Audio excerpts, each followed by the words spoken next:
Mais je voulais aussi vous poser cette question, prendre un peu de hauteur justement sur ce mouvement des Gilets jaunes, qui a commencé depuis près de 2 mois maintenant, sur le terrain le 17 novembre, et même un peu avant sur les réseaux sociaux. Finalement, avec un peu de recul, pour vous, Jean-Luc Mélenchon, qu'est-ce que ça dit de notre société? Oh bah, je ne vais pas faire le malin après qu'on ait entendu des kilos de textes, de paroles déversées sur tous les plateaux. Bon, pour ma part, j'ai évidemment le regard d'un homme qui a connu un très long engagement politique dans la vie. Hein. J'ai commencé à militer, j'avais 16 ans. Donc j'en ai vu des choses. Le mouvement des Gilets jaunes est absolument unique en son genre. Hein. Il ne correspond à aucune catégorie politique particulière. D'ailleurs, quand vous avez beaucoup circulé, vous avez beaucoup été sur le terrain, vous avez vu, tout le monde est là. Mais tout le monde a l'intelligence de ne pas mettre en avant son étiquette, son sigle, et les gens partent de qu'est-ce qu'on fait ensemble, pourquoi on est là ensemble, qu'est-ce qu'on veut faire, comment on va le faire. Ça va depuis qu'est-ce qu'ils préparent à manger sur les ronds-points, jusqu'à est-ce que samedi on reste ici, ou est-ce qu'on va à Paris, ou est-ce qu'on va au chef-lieu du département.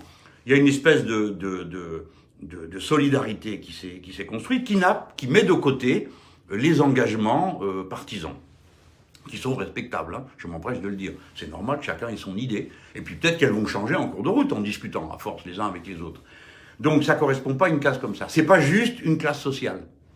Parce que là, vous avez des chômeurs, des retraités, des jeunes qui sont en formation, des ouvriers, des ingénieurs, parce qu'il ne faudrait pas croire... je sais qu'il y a une image qui a été montrée, on croirait quand on écoute certaines émissions à la télé, alors mon vieux, ces pauvres gilets jaunes, je ne sais pas ce qu'ils leur ont fait, mais ils ne peuvent pas les blairer.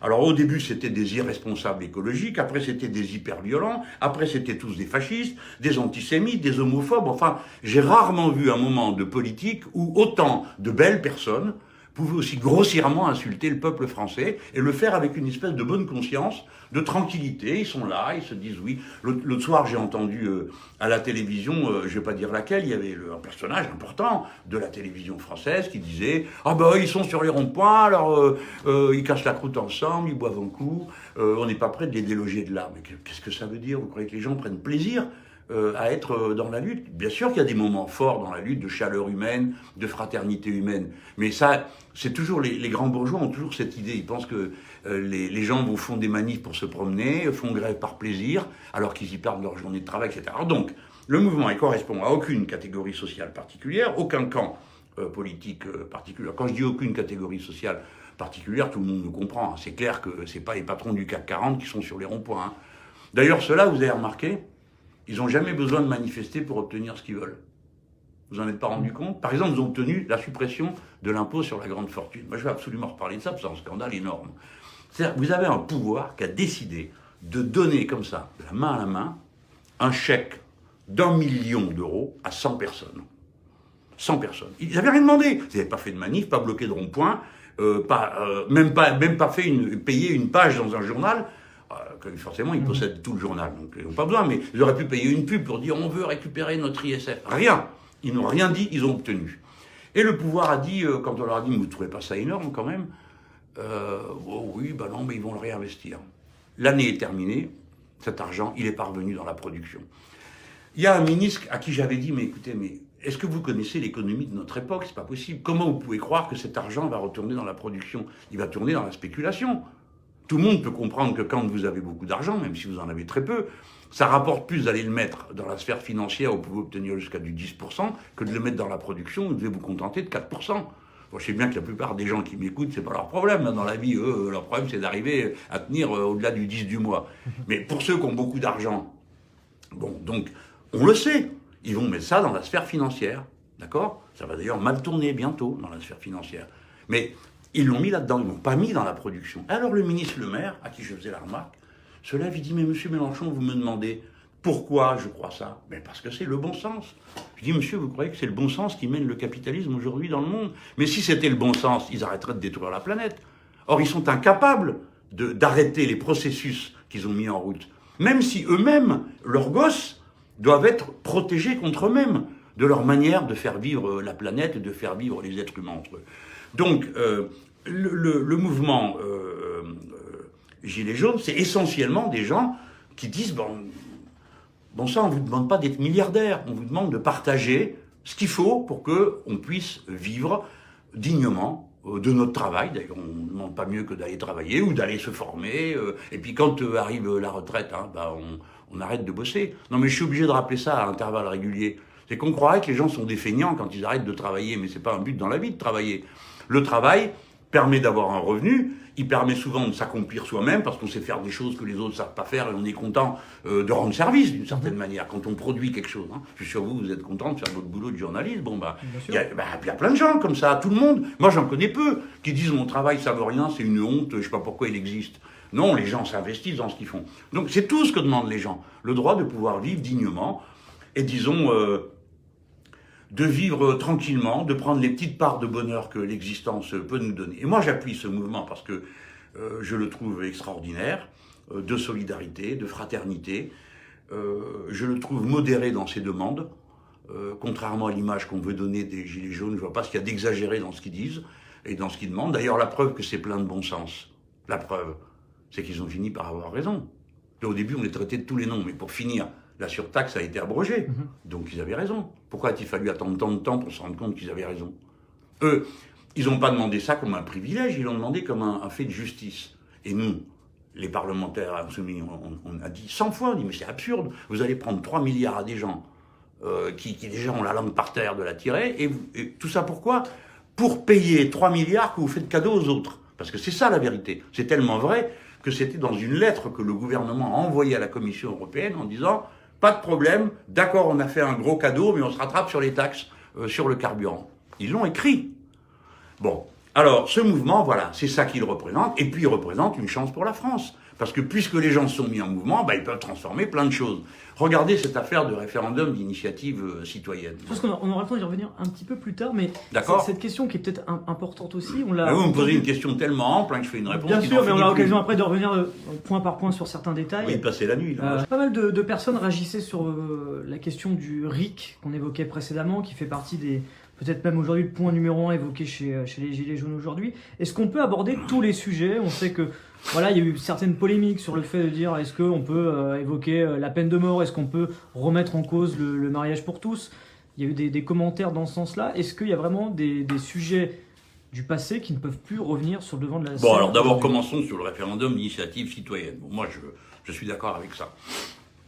Et j'oublie pas qu'on a proposé le référendum révocatoire, je l'ai expliqué il y a un instant, le référendum pour proposer des lois et le référendum pour abroger des lois. Je veux quand même que ceux qui m'entendent sachent qu'on a déjà proposé ça au Parlement et qu'ils peuvent aller voir qui a voté pour et qui a voté contre, d'accord? Qui a voté pour, qui a voté contre. Ce qui est sûr, c'est qu'on votait contre toute la droite, l'extrême droite et la République en marche. Et maintenant, ils viennent faire les malins en disant oui, c'est une idée qui nous intéresse. C'est pas vrai.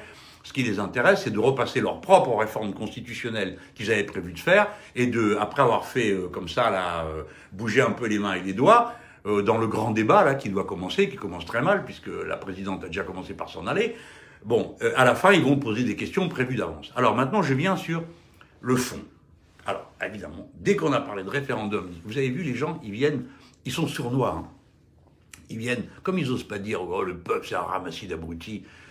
Bon, on peut quand même pas leur faire confiance. Hein. Ils viennent comme ça en disant, oui, mais alors il y a des sujets, comme si, par exemple, le peuple français... Je prends cet exemple, mais je vais vous répondre très précisément. Comme si le peuple français, il rêvait que d'une chose, rétablir la peine de mort. Il rêvait que d'une chose, abolir le droit au mariage pour tous. Il rêvait que d'une chose, je ne sais pas quoi, tout ce que vous voudrez, d'accord? Mais enfin, pour qui vous prenez les gens? Vous croyez que les gens sont stupides, qu'ils n'ont pas réfléchi, qu'ils n'ont pas mûri avec leur temps? Vous croyez que le pouvoir doit se méfier, baïonnette au canon du peuple? Tout ça est absurde. Alors, le problème existe quand même. Donc, disons-nous les choses franchement et tranquillement.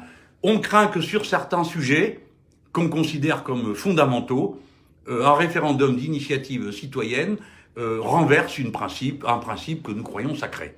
Bon, très bien, voilà, la question est posée. Comment y répond-on? Bon, d'abord, il faut savoir une chose. Au-dessus de la Constitution, d'abord, au-dessus de toutes les lois, il y a la Constitution. Au-dessus de toutes nos lois, il y a les accords internationaux. En latin, il y a même un mot latin. Je vais les dire comme ça, ça va nous détendre. Pacta sunt servanda. Ça veut dire que toutes les lois sont soumises aux accords internationaux. La France a signé, elle est obligée d'appliquer. Bon. Ou alors elle sortir d'un ensemble de choses. Hein. Bien. Donc, je vous dis ça pourquoi? Pour vous dire, il y a déjà des niveaux au-dessus de la loi.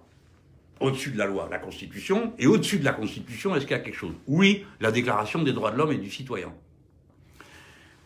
Nous croyons que si quelque chose dans la Constitution était contraire aux droits de l'homme et du citoyen, il faudrait l'abroger dans la Constitution.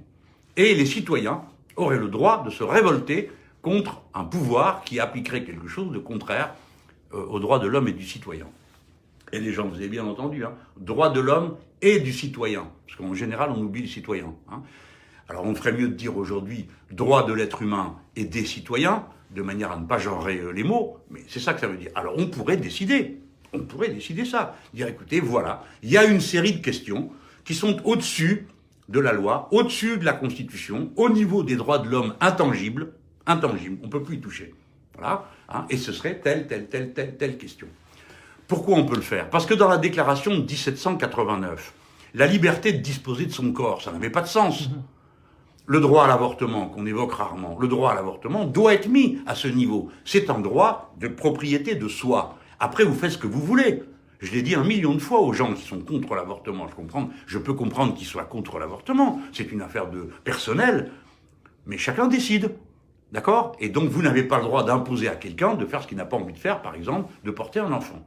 Dans certaines conditions. On est d'accord? Sur cet exemple-là, on comprend bien. On pourrait le mettre dans la Déclaration des droits de l'homme et du citoyen, et on dirait, la déclaration, on n'y touche plus.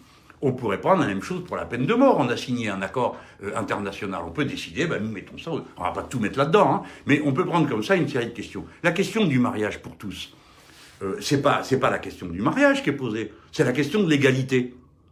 Le mariage pour tous n'a jamais voulu dire qu'on obligerait les gens à se marier, non, que je sache. Que ce soit des couples hétérosexuels ou des couples homosexuels. L'union libre, ça existe dans notre pays. Hein. On a même inventé un statut intermédiaire, le PACS. Je vous en parle avec d'autant plus de plaisir que le premier homme qui a proposé un texte de loi sur le sujet, c'est moi. D'accord? En 1991. Et je ne défendais pas un intérêt personnel, je suis hétérosexuel. Je défendais l'égalité des droits. Et ensuite, ça s'est merveilleusement accompli, des gens ont su faire ce qu'il fallait, prendre les bonnes décisions, et ainsi de suite. Bon, on va pas revenir là-dessus. La question qui est posée, c'est celle de l'égalité, pas celle de la nature des relations affectives entre les gens ou de leur orientation sexuelle. C'est donc la liberté d'être à égalité, mais personne n'est obligé de le faire. Je trouve qu'il y a quelque chose de choquant dans le comportement de ceux qui veulent imposer aux autres une manière de faire, de vivre, d'aimer, de ressentir les choses. Ça, alors, vous voyez bien que ça ne concerne pas tous les domaines de l'existence. La manière de répartir l'impôt, c'est pas tout à fait la même question que celle de disposer de la liberté de son corps, de la propriété de son corps pour une femme.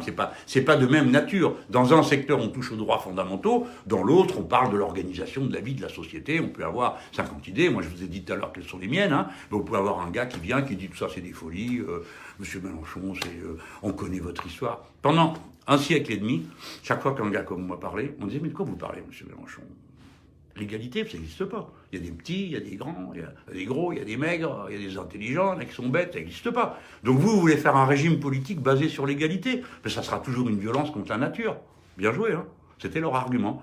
Et c'est pourquoi c'est en France que sont nées les idéologies égalitaires, avec la Grande Révolution, et les idéologies inégalitaires et fascisantes. Ça, on s'en vante moins, hein, mais c'est quand même chez nous que ça a commencé. Donc, vous voyez, ce sont ces principes. Donc, arrêtons de nous faire peur, et surtout de nous faire peur d'une manière malsaine, qui est avoir l'air de sous-entendre que le peuple ne veut que de mauvaises choses, des choses brutales, des choses grossières, des choses agressives. Ce n'est pas vrai. Voilà, ayons confiance en nous-mêmes, on est capable de gérer un changement constitutionnel et un référendum d'une manière tranquille, quoi.